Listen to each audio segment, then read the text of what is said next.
data do ano que vem, todo mundo está lá, tem uma equipe boa, grande, estão orando, estão conosco. E quantos viram semana passada um videozinho que eu passei? Passou aqui? Chegou a passar? Amém. Então, nesse vídeo, nós começamos uma campanha para compra de um automóvel, de um veículo, porque a gente já tem uma irmã lá, a irmã Eliana, que era da Vila Mariana, depois ela foi para Itaquera, e essa irmã completou exatamente um ano. Um ano que ela está lá, sozinha por enquanto. A equipe não conseguiu se deslocar para ir lá, mas Deus tem dado graça. Ela tem aprendido a língua, tem aprendido como evangelizar o romeno, e eu tenho dito para ela: olha, você se prepare bem, porque quando eu chegar você vai ser minha intérprete. E aí ela aceitou o desafio, né? Vem cá dar uma saudação em romeno também. Eu gastei o teu romeno aqui, agora gasto o seu.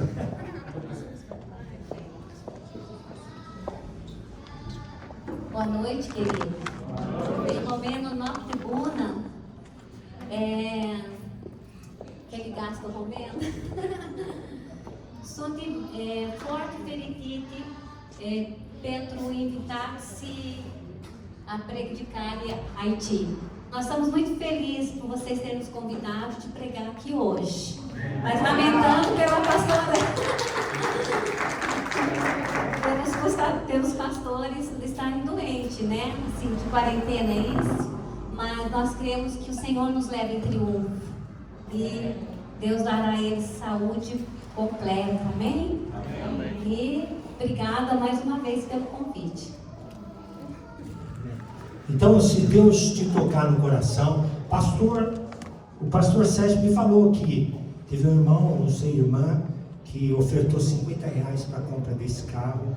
Se até o final do culto Deus te tocar, te mover, invista com a gente. É uma forma de você que fica, estar indo com a gente, abençoando na compra desse carro. Precisa ser um carro bom, porque lá agora vai vir o inverno, como costuma vir, e é mais tempo frio do que calor, e chega a menos 30 graus. Já houve ocasiões de chegar perto de 40, pensa, menos 40 graus, irmãos. E o carro tem que ser bom para neve, para esse tempo de frio. Então, e é um tempo assim, relativamente longo, né? Então a gente entende a necessidade mesmo para abençoar a vida dela, permitir a locomoção para o prédio da igreja, para as visitas às pessoas. Nós cremos que Deus prepara todas as coisas. Já alcançamos quase 30%. Amém. Na semana passada. Estamos orando, ore conosco, para o Senhor nos dar o alvo 30 mil, para a gente conseguir um carro razoável lá. Mas Deus é bom. Quantos podem falar que Deus é bom? Amém, Deus é bom. Glória a Deus. Eu quero convidar a você orar comigo agora. Por que orar? Por que orar? O que eu vou falar hoje tem a ver com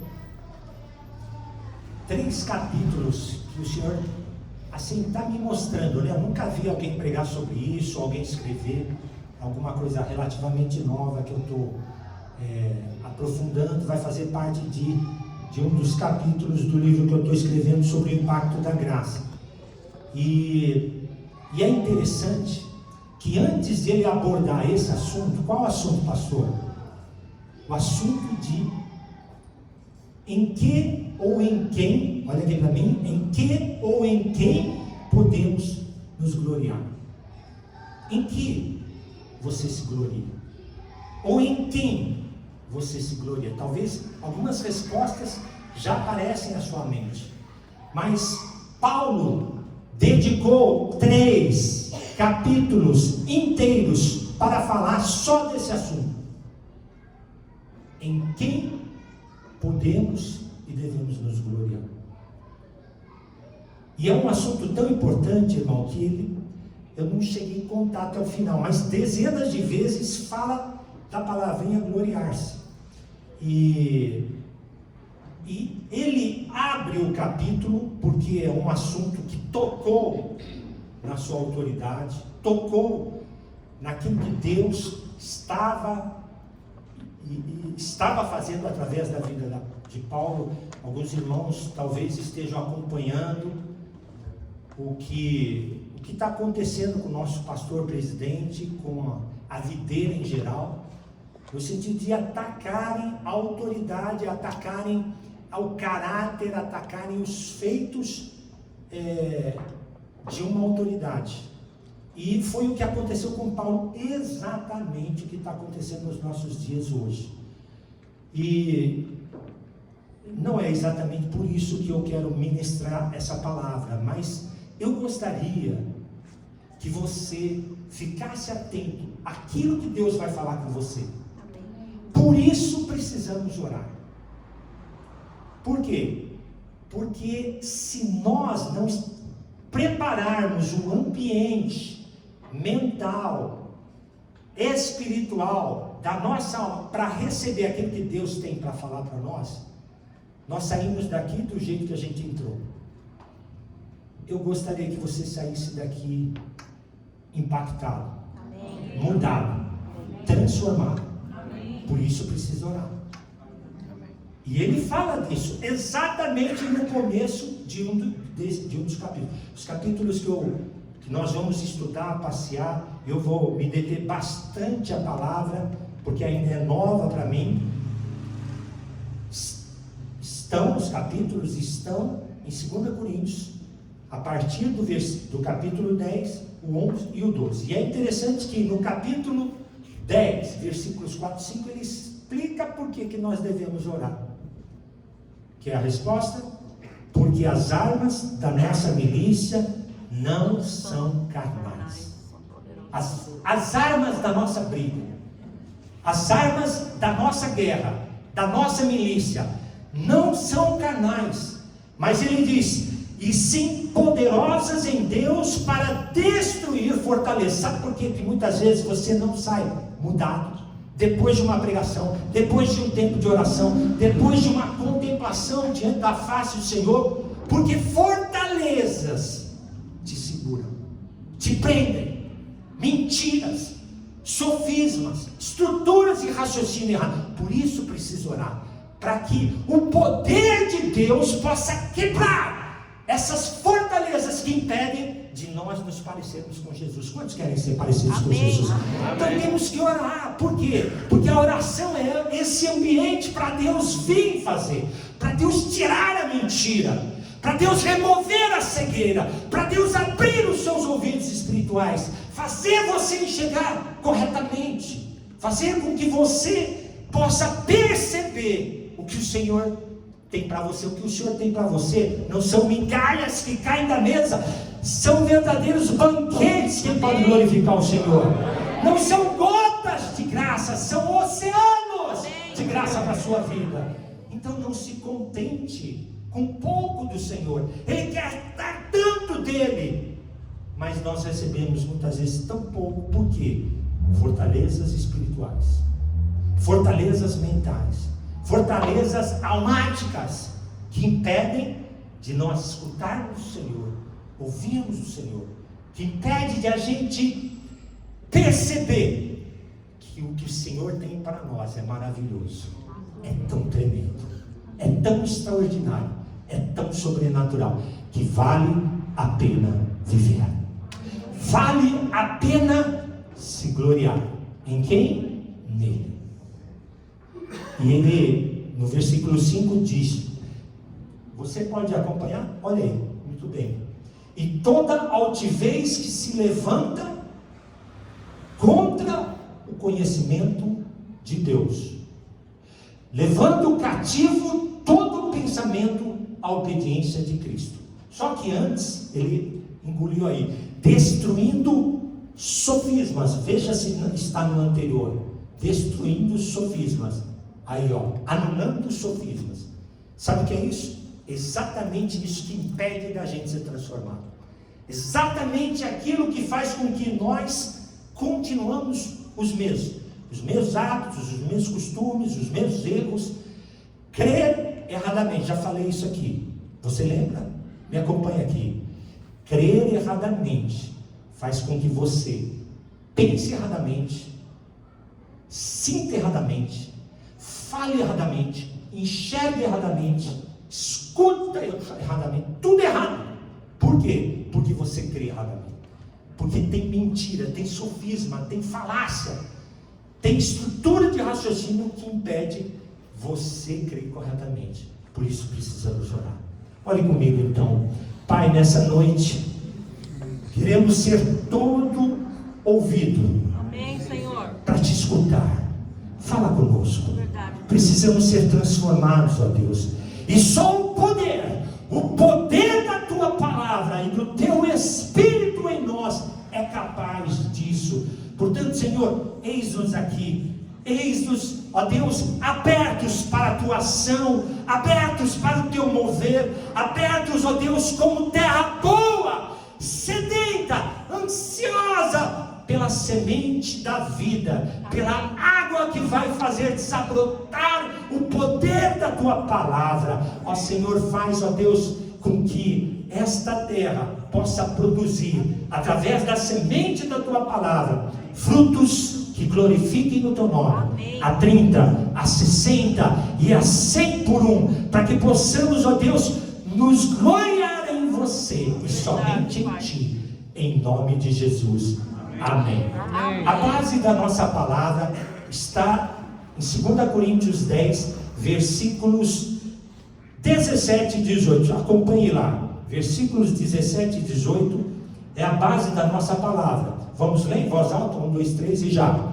Aquele, porém, que se gloria, glorie-se no Senhor. Ele repete isso em 1 Coríntios também. E é interessante que ele diz assim: está escrito. Aonde está escrito? É uma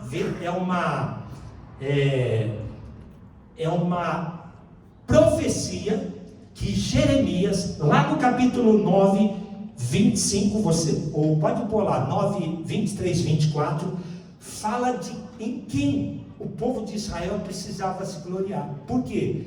Porque é muito fácil se gloriar em coisas erradas. É muito fácil a gente se gloriar em nós mesmos. É muito fácil a gente se gloriar nos nossos feitos. Eu sei que a realidade dos crentes, olha aqui para mim. Eu sei que a realidade dos crentes hoje é mais se acusar do que se gloriar. É mais se condenar do que se jubilar, do que se contentar, do que se satisfazer, do que ficar realizado. Isso que significa gloriar. Por quê? Porque vive num espírito de cobrança, de abatimento, de abalo, porque não consegue viver a vida do Senhor na sua essência, na sua intensidade, na sua abundância. Então ele vive nesse mundo de cobrança. Ele mesmo se cobra, ele mesmo se acusa, mas na verdade é o diabo. É o diabo na primeira pessoa fazendo com que ele não se glorie. Porque tem dois lados da moeda. Ou se gloria erradamente, se ufanando, ou fica se condenando, se acusando. Esses são os dois lados da carne.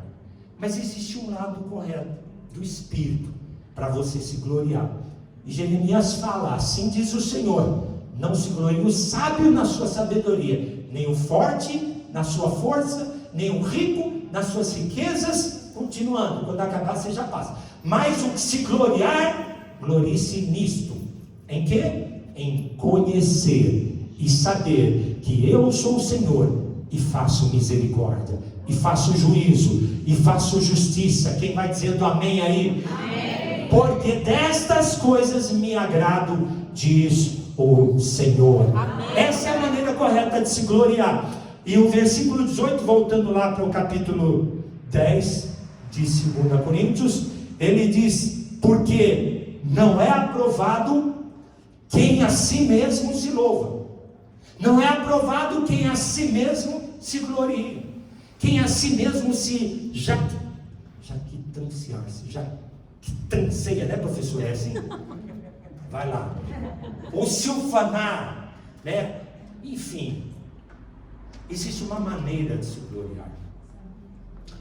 E eu quero falar, não é da minha maneira, é da maneira de Paulo. É a maneira que ele se gloriou. Hoje, presta atenção no que eu vou te dizer. Infelizmente, muitos crentes acham que quando eles se enriquecerem, aí sim eles vão se gloriar. A glória deles é ganhar dinheiro. A glória de uma grande parte de crentes é ter um casamento maravilhoso. Pastor, mas isso é errado? Claro que não. Mas ele fixou que quando a mulher dele mudar, falando com os homens, aí ele vai se gloriar no casamento. Porque ele não tem um casamento bom, porque a mulher ainda não está pronta para ele, não atende o que ele espera, ou vice-versa. A mulher acha que quando o marido for diferente, entrar na linha, aí sim o casamento dela vai ser feliz e ela vai ter com quem se gloriar. Está correto isso, pastor? Ou está errado, pastor? Nós vamos ver na palavra. Mas eu quero te mostrar que esses conceitos do mundo muitas vezes entram. Se gloriar é ter uma casa boa, dinheiro no banco, é a segunda casa no campo, na praia, é o carro 2, é o carro 3, ou pelo menos o carro 1.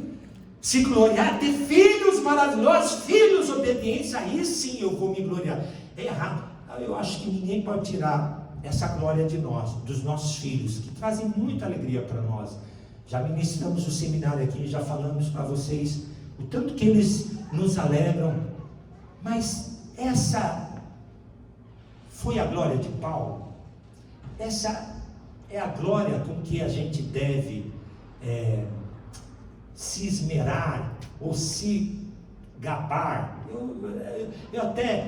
Eu diria assim, com mais humildade, se testemunhar. Paulo ele descreve, ele discorre isso com tanta propriedade que me abriu os olhos para algumas coisas que eu quero compartilhar com os irmãos nesta noite. Vamos então continuando no capítulo 10, a partir do versículo 8, do 8 depois a gente pula para o 12. Ele vai mostrar que existem duas maneiras de se gloriar, a certa e a errada, a da carne e a do espírito, a do homem, a humana, e aquela que agrada a Deus, aquela que permite que Deus seja glorificado e não o homem.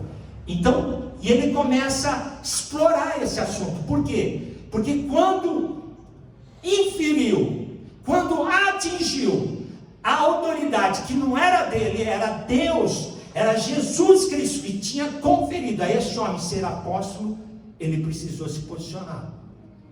Por isso, irmãos, que a autoridade na nossa vida é tão importante, é tão tremenda, que eu quero te falar algo que o Watchman, logo nas primeiras lições dos seus obreiros, ele ensinava.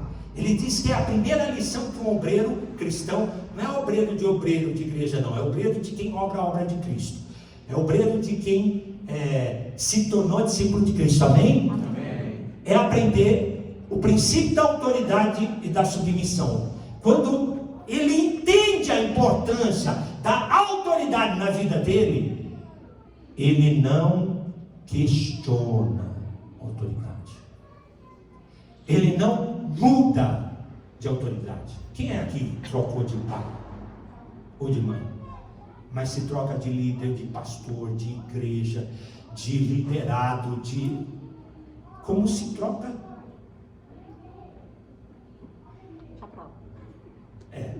Você pode pensar o que for, mas tem gente.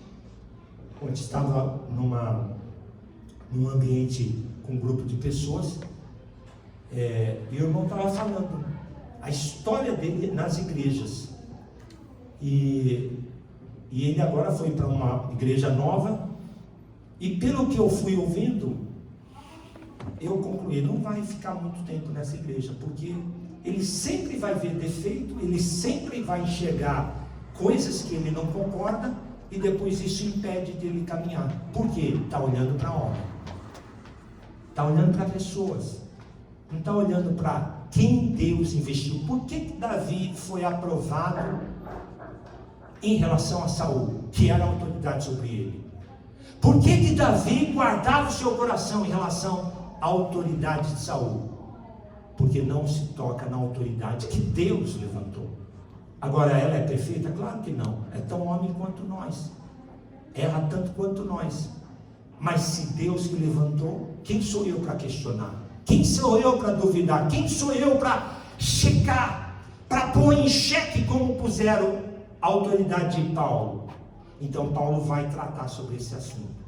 E isso, irmãos, versa sobre todas as áreas da nossa vida. Por quê? Porque você tem autoridade no ambiente de trabalho, tem autoridade no ambiente de escola, tem autoridade no prédio onde você mora, tem autoridade de trânsito, tem autoridade na igreja, tem autoridade em todo lugar. Todo lugar nós estamos sujeitos à autoridade. E aí, o que nós vamos fazer?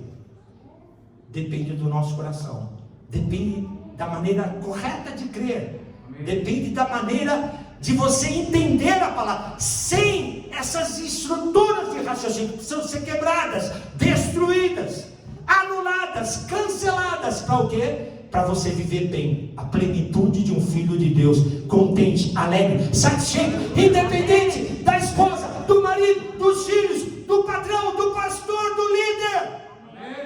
Não importa quem me lidera, importa é o meu coração para quem é meu líder. Isso importa. A sua preocupação para o seu líder. E você será um bom líder quando você for um bom liderário. Você será um bom discipulador quando você for um bom discípulo. Você será um bom pai quando você for um bom filho. É assim que funcionam as coisas. Então, essa é uma questão tão vital, tão importante na nossa vida, que nós precisamos de percepção, sabedoria para pegar tudo. E hoje eu só vou dar algumas pinceladas, eu vou dar algumas pistas para você enxergar melhor essa questão. Deixa eu correr aqui porque tem bastante coisa para falar. Então, acompanhe lá no versículo 8, porque se eu me gloriar um pouco mais a respeito da nossa autoridade, do nosso poder, daquilo que Deus me investiu, e ele está falando na terceira pessoa, para não falar na primeira, ele tem um gingado de palavra impressionante.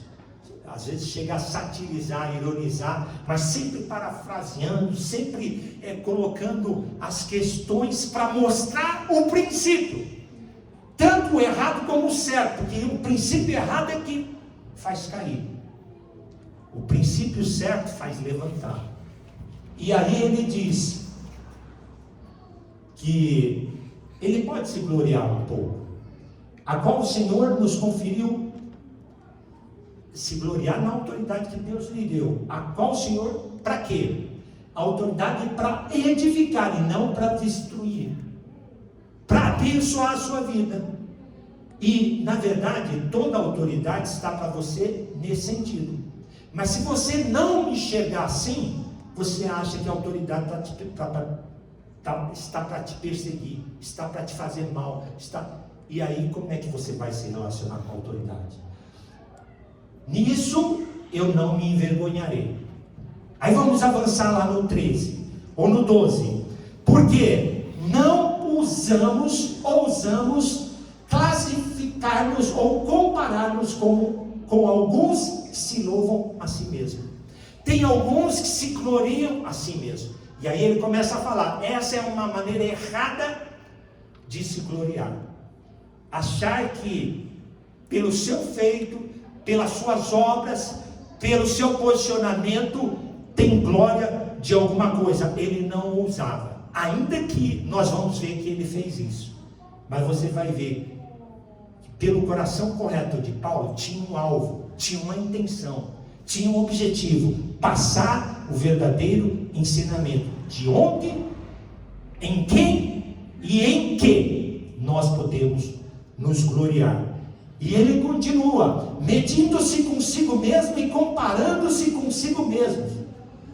Eram aqueles que se diziam autoridade antes de, quando Paulo plantou a igreja de Coríntios, investiu meses, mais de ano, 1 ano e meio ali, naqueles que eles consideravam seus filhos, e chegou outras autoridades dizendo isso, dizendo aquilo, e ele depois os chama de falsos profetas, e ele apela para as suas credenciais de apóstolo, mas eu não quero entrar nessa área. No versículo seguinte, pode pular para o 15 direto, não nos gloriando fora da medida. Por quê? Porque muita gente se gloria fora da medida, e aí surgem muitos problemas. Fora dos trabalhos, no versículo 13 ele repete a mesma coisa, crescendo a vossa fé, seremos sobremaneiras engrandecidos. Então qual que é a maneira correta de você se gloriar? Quando você, no princípio do Senhor, transmite o testemunho do Senhor. Isso vale com seus filhos, vale com a sua célula, vale com seus vizinhos, vale com seus parentes. Tem alguém aqui nesse lugar? Aí, o seu testemunho, o exercício da sua autoridade, da sua liderança, ou de você como liderado, vai engrandecer o nome do Senhor. Por quê? Porque o que está em jogo não é a vida da pessoa, é a vida de Jesus na pessoa. Paulo entendeu isso muito cedo, quando ele falou, não sou eu quem vive, é Cristo que vive em mim. Ele entendeu isso, irmãos, de uma tal forma, que ele falou, olha que autoridade, sejam meus imitadores. Ponto? Não, porque eu sou imitador de Cristo. Ele foi além, imitem aqueles que me imitam. Por quê?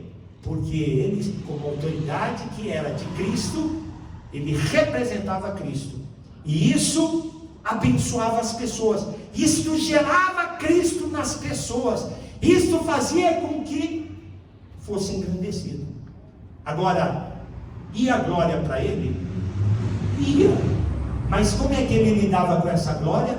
Não é minha, é de Cristo. Percebeu a diferença? Como é que muitas vezes nós, homens, lidamos?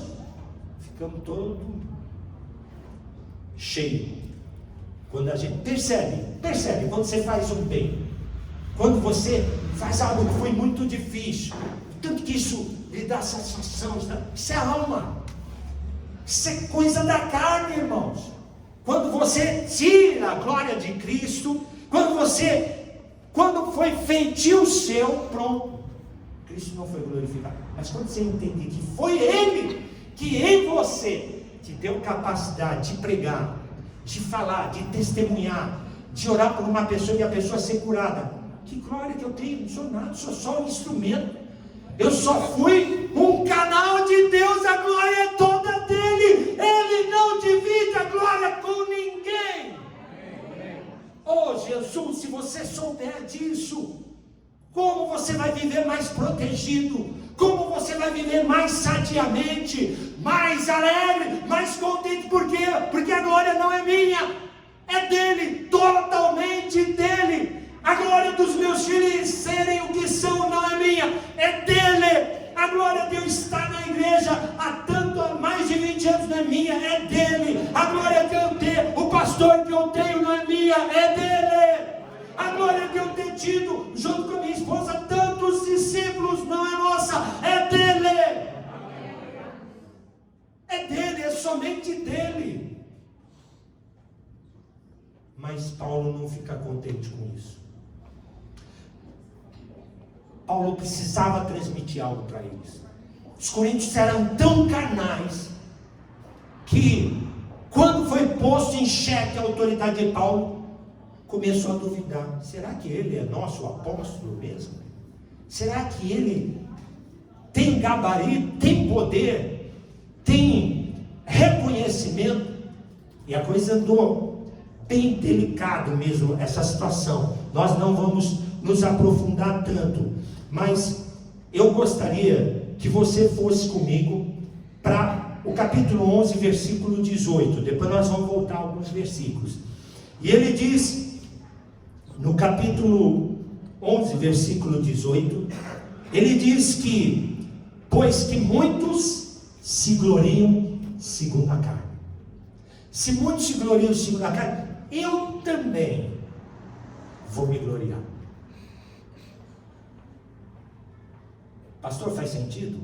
Não, ele está satirizando.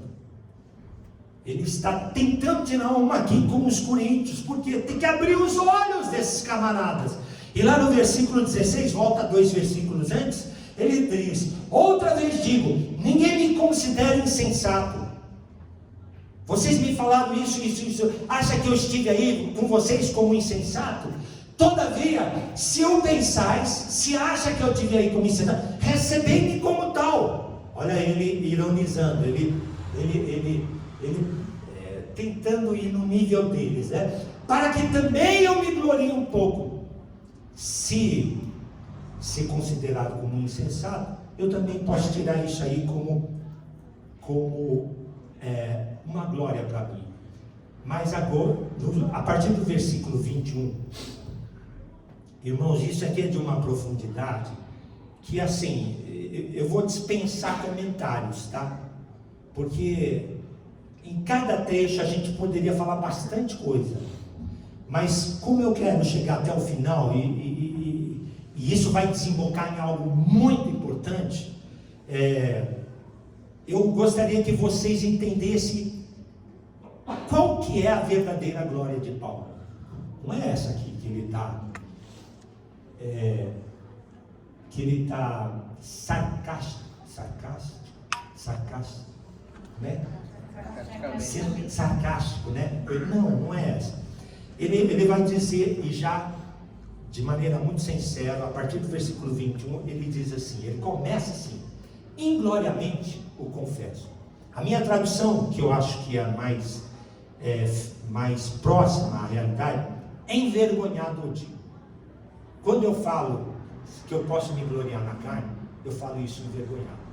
E eu vou falar para vocês um pouco do que realmente eu poderia me gloriar e não glorio. Mas daquilo que eu não poderia me gloriar, isso sim eu me glorio. Vou repetir. Daquilo que ele poderia se gloriar como homem, ele não se gloria. Mas daquilo que Jesus fez na vida dele, ele não poderia se gloriar, isso sim, ele se gloria. Lembra que eu comecei dizendo o que é glória para o crente de hoje? O que é glória? O que é glória para nós? O que é satisfação? O que é realização? O que é ter isso, é ter aquilo, é alcançar isso, é alcançar. Vocês sabem o que os coaches vivem dizendo? Você tem que ser o melhor, você tem que ser o máximo, pastor, mas não tem que ser não. Em nós não. Porque se for em nós, a glória é sua mesmo, a glória é minha mesmo. A glória não é de Deus. Tudo que a gente faz em nós, fica aqui na terra. Mas quando é feito pelo Senhor, dirigido pelo Senhor, coordenado pelo Senhor, aí sim a glória dele. E isso vai por toda a eternidade. E isso conta ponto no céu. Isso é que vai para o céu. Não é as coisas que você conquistou, angariou, comprou, pagou o preço.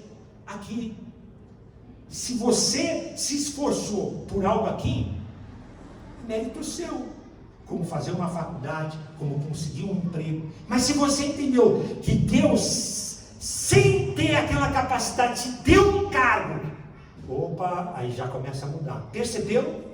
Percebeu a diferença da glória que vai para Deus e a glória que fica para você? Assim em todas as áreas da sua vida. Pois agora Paulo vai dizer, em algumas áreas, onde de fato ele se gloria. E ele começa dizendo, como se eu vou reler aqui, olha, envergonhadamente Envergonhado eu digo, ou ingloriamente eu confesso, como se fôramos fracos. Mas naquilo em que qualquer tem ousadia, com insensatez o afirmo, também eu tenho. Se teve apóstolo que disse que tinha ousadia, eu também atuei com vocês com ousadia. São hebreus, eu também sou hebreu. Não estou fora deles, não. São israelitas, eu também sou israelita. Não está aparecendo tal, mas vocês vão perceber já já. São descendência de Abraão, também eu. São ministros de Cristo, falam como que fora de mim. Eu ainda mais. E aqui ele começa a relatar que verdadeiramente é a glória dele.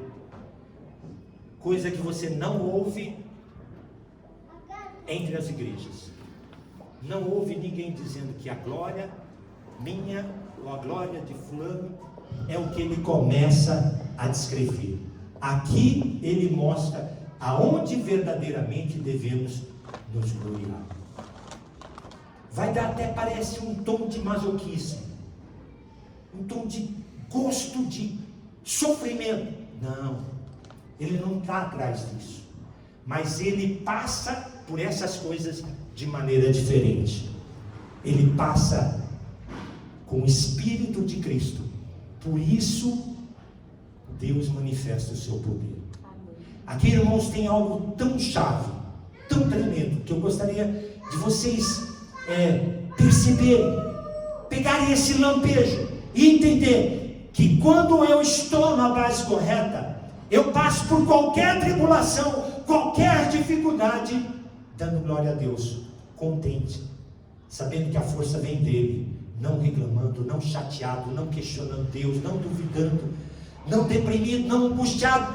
Paulo foi tido como angustiado, mas nunca desanimado. Houve angústia para ele? Houve, mas ele nunca cedeu. Paulo foi tido como perseguido, mas trazendo libertação para muitos. Foi tido como empobrecido ou pobre, mas enriquecendo a muitos.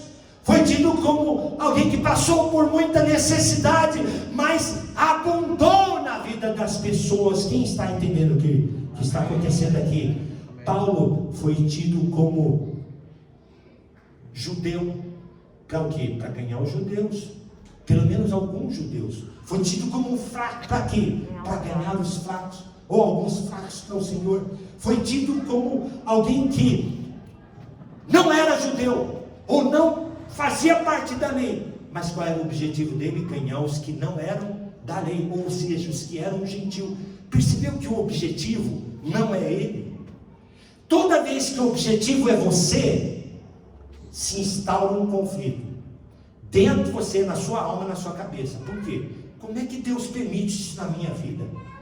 Como é que meu casamento está desse jeito? Como é que eu perdi o emprego? Está vendo? O foco saiu de você, ou saiu de Cristo, voltou para você.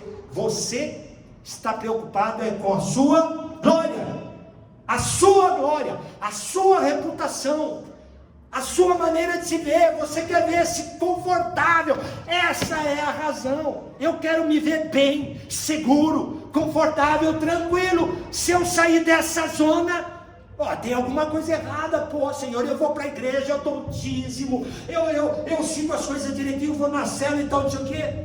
Ou então, isso aconteceu porque eu vivo pecando, eu vivo caindo, eu vivo fazendo coisa errada. Você está vendo que Cristo está fora? Lembra do X igual a Cristo? Cristo não está na equação, não fecha a equação. Por quê? Porque o foco sou eu. É o que eu penso, é o que eu acho, é o que eu sinto, é o que eu quero, é o que eu anseio, é o que eu projeto, é o que eu planejo, e é eu. Aí é onde estão os problemas da nossa vida. As nossas tristezas, as nossas depressões, muitas vezes as nossas doenças, os nossos questionamentos, as nossas questiúnculas. Por quê? Porque não entendemos que não é a glória nossa, não é a glória de Cristo, é a nossa. Entendemos que nós é que precisamos ser satisfeitos, realizados, paparicados, aplaudidos, elogiados, amados, compreendidos. Repare quando você fique incompreendido, como você fica, a reação que você tem. Quando você fica, quando algo que você determinou não é realizado ao seu gosto, como você reage? Como é que você responde? Como é que você lida com isso? Pois agora, Paulo vai falar como ele lida com as dificuldades da vida, as pressões, os sofrimentos. E sabe como é que ele conclui? Que tudo isso, na vida dele, era a glória dele. Então vamos caminhar aqui, e você perceber que os discursos hoje não são esses. Os discursos são completamente diferentes, dentro das igrejas, infelizmente. Mas eu quero te falar que o padrão de Paulo é a estatura do padrão de Cristo. Amém. O padrão de Paulo reflete o Espírito de Cristo. E eu gostaria que você levasse isso para casa, levasse isso para a sua vida, porque esse é o ensinamento de Paulo, esse é o ensinamento de Cristo. Isso verdadeiramente é o que ele transmitiu para os apóstolos, e não é o que se ensina hoje, que para você ser feliz, você tem que ter isso, você tem que fazer aquilo e tal, não sei o que, e aí você não é feliz, e aí põe a conta na culpa de Deus. Põe a culpa na conta de Deus, melhor. Como assim? Percebeu? Então, Paulo vai mostrar verdadeiramente em quem ele se gloria. Então vamos lá. Eu ainda mais em trabalhos, muito mais em prisões. Quem aqui se contente em ser preso? Em açoites. Alguém aqui recebeu pelo menos um açoite? Pois ele sem medida, ele fala em outro lugar que recebeu 3 quarentenas de açoite, menos um, porque aí se desse 40 tinha que parar, então eles começavam de novo 39. Em perigos de morte, muitas vezes, vai avançando aí, 5 vezes recebi dos judeus, é 5, eu falei 3, 1 quarentena de açoites, menos um, 5, irmãos, com 1 quarentena às vezes o sujeito morria. Fui 3 vezes fustigado com varas, 1 vez apedrejado. Ele está se gloriando nisso. Em naufrágio 3 vezes, e isso aqui ainda não, ele não tinha naufragado em Malta. Você viu o naufrágio de Malta como foi terrível. Então pelo menos foi 4 vezes, não foram mais.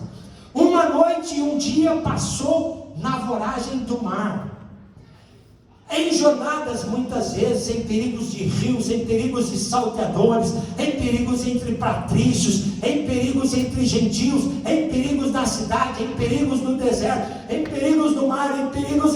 Se a gente passa um perigo, a gente fala, o que está acontecendo, Deus, e tal, não sei o que. Esse cara vivia só em perigo, Pode avançar. Em perigo entre falsos irmãos, em trabalhos e fadigas, em vigílias, muitas vezes em fome e sede. Em fome e sede. Isso era a verdadeira credencial do apóstolo Paulo. Não era ter dinheiro, ter casa. Irmãos, eu não estou falando que é errado ter ou buscar. O errado é pôr o coração nisso. O errado é você achar que para ser feliz precisa ter isso. Isso é errado. Se você coloca a sua felicidade em Cristo, porque é só Cristo que nos torna feliz, pronto, resolveu. As coisas vão vir de acréscimo. Não ache que o seu cônjuge é que vai fazer você feliz. Não vai. Entenda isso o mais rápido possível. Por quê? Porque a questão da nossa alma, do nosso coração, é só o Senhor. Não tem outro caminho, não tem outro. Então, se Ele é o caminho, por que eu vou ficar buscando atalho? Por que eu vou achar outras coisas? Tem que mudar esse pensamento, tirar essa estrutura errada, essa mentira do diabo, que faz com que você ache isso e ache aquilo, então isso aqui, e fica medindo a sua felicidade, o nível da sua felicidade. Acaba com isso, meu irmão, e resolva isso na sua vida, e seja feliz com tudo que te acontece, porque tudo tem propósito. Está certo que ele passou o que passou, por causa do nível dele, da estatura, do gigante espiritual que ele foi, mas se nós entrarmos nesse nível de sobrenatural, de andar no Senhor no extraordinário, você vai começar a passar essas coisas, mas isso vai ser a sua glória. Isso não vai ser mais os seus conflitos, os seus questionamentos, os seus motivos de oração. Não!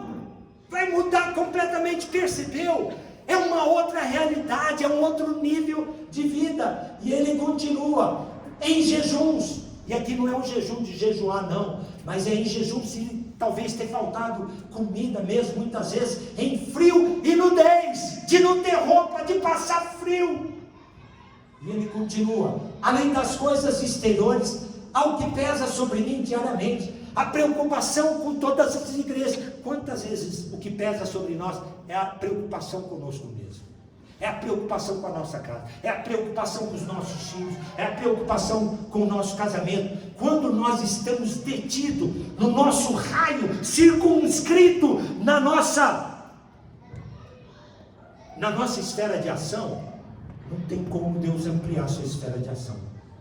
Por que a esfera de ação de Paulo era bem maior? E ele alcançou, inclusive, mais do que todos os outros apóstolos, porque ele não pensava nele, ele pensava nas igrejas. O que movia ele era o amor às igrejas, era plantar mais igrejas, era se dedicar a fortalecer as igrejas. Isso fazia com que Paulo alcançasse o que alcançou, mas não ele, o Senhor. Que trabalhasse mais do que todos eles, mas não ele, o Senhor nele. Percebeu? Ele era apenas um canal muito sensível, que passava por tudo isso, mas isso não era motivo para ficar triste, angustiado, abatido. O que o abatia, o angustiava, era talvez a igreja não responder corretamente, como por exemplo o que tem acontecido nesses últimos dias com a igreja inteira. Isso realmente abate, é difícil não abater, mas quando nós entendemos que a glória de Cristo, pronto, já assenta no nosso coração, e nós confiamos a nossa vida a Ele, então o que nós passarmos, é para a glória dele. Percebeu? É diferente, muda o tipo de oração, inclusive. E ele continua no versículo 29, quem enfraquece, que também eu não me enfraqueça. Olha o verdadeiro espírito de Paulo, o espírito de Cristo. Quem se escandaliza, que eu também não me inflame. Se tenho de gloriar-me, gloriar-me no que diz respeito à minha fraqueza. E aqui ele mostra onde está ancorada a vida dele. Pela primeira vez ele vai falar que a glória dele são as suas fraquezas. Quem de nós aqui entendeu isso? Se você entendeu, eu quero te dizer, você está preparado para receber patamares cada vez mais altos de vida cristã, de vida espiritual, de vida extraordinária, de vida sobrenatural. Quantos querem isso? Amém. Veja que fraqueza não é pecado. Em nenhum momento ele diz que fraqueza é pecado. Pecado é pecado. Fraqueza é entender que você tem debilidade que às vezes não permite avançar. Mas se o Senhor está em mim, eu vou avançar. Essa fraqueza que eu tenho de às vezes não conseguir lidar com o meu casamento, ou não conseguir lidar com as finanças, é uma fraqueza. Mas se você perceber que nessa fraqueza o Senhor pode operar, o Senhor quer operar, o Senhor vai operar, pronto, descobriu a chave, descobriu a porta de você superar essa dificuldade. E se não supera, pastor, não tem problema. A glória é do Senhor, não é minha. O tempo é do Senhor, não é meu. Eu só estou aqui para refletir a glória dele. Eu só estou aqui para depender dele. Só estou aqui para que o poder dele seja manifesto na hora dele. Percebeu? O espírito é outro. Quando eu lido com as questões, com os desafios, com as dificuldades, eu me glorio na fraqueza. Mas ele vai dizer onde está a base dessa glória dele. E avançando para o 30, ele diz: se convém, olha aqui, é muito chave isso aqui, versículo 30, se tenho de gloriar-me, aqui diz, se convém gloriar-me, gloriar-me-ei no que diz a respeito da minha fraqueza. Muito bem, o 31, pode avançar no 31, o Deus e Pai de nosso Senhor Jesus Cristo, que é eternamente bendito, sabe que eu não minto. Essa verdadeiramente é a minha glória. Sabe o que ele dizia, irmãos? Que a glória dele era ele estar preso, acorrentado, para que o evangelho não fosse poupado, para que o evangelho fosse apregoado. Quem de nós fez essa oração? Ele entendia que tudo que ele passava era motivo para que mais poder de Deus se manifestasse, ou viesse a manifestar. Ele continua no 32 e no 33, como se não tivesse mais coisa para contar. Em Damasco, o governador preposto do rei Aretas montou guarda na cidade dos Damascenos para me prender. E olha só, eu num grande cesto fui descido, ou me desceram por janela da muralha abaixo, e assim me livrei de suas mãos. Isso era a glória dele. Aí no capítulo 12, no versículo 1, você acha que isso ficou pouco? Ele vai contar agora do outro lado. Ele contou um pouco das fraquezas, mas ele vai contar um pouco das glórias humanas que ele poderia usar disso, mas depois ele põe isso no lugar. Em verdade, se é necessário que me glorie, ainda que não convém, eu quero passar para vocês algumas coisas que eu tive o privilégio de passar. Conheço um homem, ele não ousa de falar que é ele. Ele não. Conheço um homem, seguinte, versículo 2. Em Cristo, que há 14 anos foi arrebatado ao terceiro céu. O primeiro céu é o céu aí com as nuvens. O segundo céu é o firmamento, onde estão as estrelas e as galáxias. O terceiro céu é o céu espiritual, é o céu do trono de Deus, dos anjos. Ele chegou ao terceiro céu, se no corpo ou fora do corpo, ele não sabe, porque foi um êxtase. Mas ele diz: sei que o tal homem, que se refere a ele, se no corpo ou fora do corpo, não sei, Deus o sabe, foi arrebatado ao paraíso e ouviu palavras inefáveis, aos quais não é visto o homem referido. Essa poderia ser uma glória dele, mas ele não a usou como tal. E ele continua: de um assim, de tal coisa eu me gloriarei, mas não, eu poderia me gloriar, não, porém de mim mesmo eu me glorio nas minhas fraquezas, pela segunda vez. Você percebeu? Onde ele poderia se gloriar, ele não gloria, mas onde ele não precisava se gloriar, ele se gloria. Que verdade, que revelação.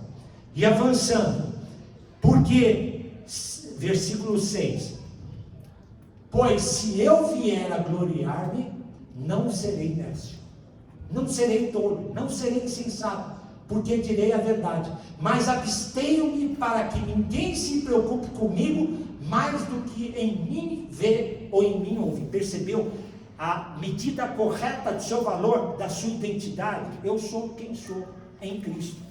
É em Cristo, é por Ele, é para Ele, é nele. É alguém completamente nele, imbuído dele. Não tem como tirar disso. Ele é a expressão de Cristo naquela época. Você é a expressão de Cristo para os seus filhos. Você é a expressão de Cristo para os seus liderados. Você é a expressão de Cristo para quem ainda não tem Cristo. Comece a se enxergar corretamente, na medida como convém. Não fora, não além, não aquém. Por quê? Porque os problemas advêm disso. São os problemas dos coríntios. Por quê? Porque eles se viam erradamente. Como eles se viam erradamente, viam os outros erradamente. Viu Paulo erradamente. Teve de discursar 3 capítulos para mostrar corretamente qual que é a posição nossa de se gloriar. E ele continua, versículo seguinte: e para que não me ensoberbecesse, e para que não me vangloriasse incorretamente, e para que eu não caísse no erro que vocês caíram, que outros podem cair, que a igreja atual cai direto com a grandeza das revelações, com as bênçãos que o Senhor deu, que são tantas, foi-me posto um espinho na carne. Isso aqui dava pano para a gente conversar. Não é o alvo nosso hoje. O espinho na carne. Qual era esse espinho na carne? Veja, todos nós temos um espinho na carne. Ou 2, ou 3, ou mais. Mas eu quero falar, igreja, presta atenção. Seu cônjuge não é o seu espinho na carne. Se eu sei que você pensou nele ou nela, mas não é. O espinho da carne não são pessoas. Oi. O espinho na carne é na sua carne, não é na carne do outro. Pastor, mas você não sabe o que ela provoca na minha carne. Pois é, você está entendendo errado as coisas. Esse não é o espinho da carne. Seu espinho da carne não é o seu patrão, não é o seu vizinho, não é o seu parente, não é a falta de dinheiro, não são as coisas externas. O seu espinho da carne é aquilo que traz desconforto para a sua carne, é aquilo que te tira da zona de conforto, que instabiliza a sua alma. Tem a ver com você, com a sua carne, com o seu corpo, com a sua estabilidade emocional, financeira, física. Isso é o seu espinho na carne. Perceba o espinho na carne corretamente. Há tantas elucubrações aqui. Há estudiosos que falam que espinho na carne dele era a doença que ele teve em Gálatas, lá de malária. Depois teve doença nas vistas também, que fez pregar para os Gálatas. Outros dizem que era a perseguição dos judeus. Ele queria que os judeus, os amigos deles, conterrâneos, conhecessem a Cristo. Mas os próprios que se convertiam começavam a perseguir Paulo, os judaizantes, crentes, cristãos. Isso era um espinho na carne, eu considero. Outros acham que era pela calvície dele, outros acham que é pela solteirice dele. Irmãos, alguém que decide não casar, realmente pode ser um espinho na carne. Mas o que é isso para alguém que se doa completamente? Não é para ter 2, 3 ou 4 filhos, para ter centenas, milhares de filhos. Os irmãos estão percebendo o que eu estou falando? Sim ou não? Isso não muda para você não, porque você pode ter dezenas, centenas, milhares de filhos, mesmo com seus filhos naturais. Porque você enxerga os espirituais também como seus filhos. Quantos estão entendendo? Amém. Percebeu? O Espírito de Cristo, o Espírito do Velho Testamento é que eu enriquecesse bastante, e tem muita gente com esse Espírito da velha aliança para cá, que eu tivesse longa vida, muita saúde, filhos maravilhosos, que eu tivesse paz com todos os inimigos. Mas isso não é a da nova aliança. A nova aliança, a bênção não é natural. Oi, os irmãos estão aqui? A bênção da nova aliança é eminentemente espiritual, que é infinitamente maior e melhor do que a natural. Se você acha que casa, dinheiro no banco e muito dinheiro te traz alegria, irmão, você não sabe o que é alegria. Isso é alegria hiper, super passageira, que passa, que não vai para o céu. os nossos olhos precisam estar no Senhor. Amém. Amém. A glória dele, percebeu? Então, quando isso acontece, as coisas ficam diferentes e nós entramos num outro patamar, o patamar de Paulo. Eu estou entrando aqui no ponto mais alto da ministração de hoje, que infelizmente não dá para a gente explorar, mas e que tem muita gente que fala disso. E para que não me ensoberbecesse com a grandeza das revelações, foi-me posto um espinho na carne, mensageiro de Satanás. Alguns dizem que esse espinho na carne foi Deus que mandou. Não, Deus permitiu. Mensageiro de Satanás para me esbofetear, para atingir a minha carne, a fim de que eu não me exaltasse. Por quê? Um homem desse naipe era muito fácil se exaltar. Um homem que fez 4 viagens missionárias, dezenas de igrejas, centenas de milhares de pessoas convertidas, que foi criado aos pés de Gamaliel, cidadão romano, que tinha uma cultura invejável, que era zeloso com a lei de Deus. Ele tinha com que se gloriar, tinha com que se ensoberbecer, mas foi lhe dado, ele sabia disso. E olha que interessante, vamos continuar, estamos chegando no final. Por causa disso, 3 vezes pediu ao Senhor que o afastasse. Podemos pedir para o espinho da nossa carne ser afastado? Pode, claro que pode. Mas o Senhor falou algo para ele, igualzinho Deus falou com Jesus. Os 2 oraram a mesma coisa. Pai, afasta de mim esse cálice. Pai, tire esse espinho da carne. 3 vezes pediu ao Senhor. 3 vezes Deus respondeu. Jesus entendeu. Não se faça, porém, a minha vontade. Percebe? Não faça a vontade da minha carne. O espinho da carne de Jesus era morrer na cruz. Vou repetir. O espinho da carne de Jesus era morrer na cruz por você e por mim. Aleluia. Qual o seu espinho de conviver com o seu marido? De aceitá-lo como ele é? De olhar que ele é alvo de Cristo. Independente de sua crítica, independente de suas questões, de suas contrariedades, dos seus desapontamentos e decepções, supera isso. Deixa na conta de Deus, deixa Deus fazer, dá a glória para Ele, a glória é dele. Quanto menos você tirar a sua ação, a sua carne, a sua alma, mais Deus vai fazer. Vou repetir. Isso para todas as áreas, ok? Para a área dos filhos, área financeira, área da célula, área da ministerial, área lá com o seu vizinho, com os seus parentes. Quanto menos você botar o seu bedelho, mais Deus vai agir. Quem pode dar glória a Deus? Mas Deus vai agir. Creia nisso, irmão. Creia. Por quê? Por que Deus não age? Por que sofremos tanto? Porque a gente fica segurando o negócio para nós.